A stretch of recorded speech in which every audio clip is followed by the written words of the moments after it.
ज़ियाबीतस के मरीजों को ईद पर गोश्त कितना और कैसे खाना चाहिए?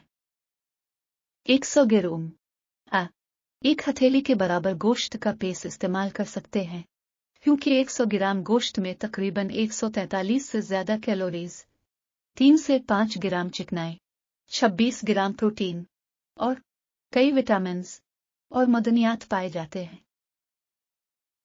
कुर्बानी के जानवरों में चर्बी ज्यादा होती है, इसलिए एतदाल इख्तियार न करने की सूरत में सेहत के लिए नुकसानदेह साबित हो सकता है। कुर्बानी का गोश्त खाने में एहतियात का दामन नहीं छोड़ना चाहिए। ज्यादा गोश्त खाना शुगर, अल्सर, अमराज दिल और मैदे के मरीजों के लिए खतरनाक हो सकता है।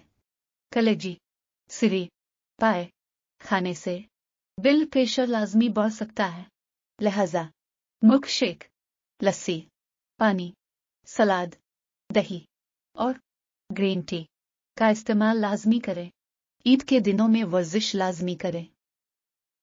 कुर्बानी के गोश्त को ज़ब्ह करने के कम से कम 3 घंटे बाद सिरका में धोकर पकाना चाहिए और सलाद ज्यादा से ज्यादा इस्तेमाल करनी चाहिए। वो लोग जो अमराज कल्ब, गुर्दा, जिगर, high blood pressure, high cholesterol, कब्ज, जोड़ों का दर्द, यूरिक एसिड, ज़ियाबीतस और खराबी खून जैसे अमराज का शिकार हूं, इनके लिए बड़ा गोश्त इंतहाई मुज़िर साबित हो सकता है। कुर्बानी का गोश्त फौरी न पकाएं, इसे तकरीबन 2 घंटे रखें और फिर हंडिया चढ़ाएं। जब गोश्त अच्छी तरह गिल जाए तो उसे खूब चबा चबा कर खाएं।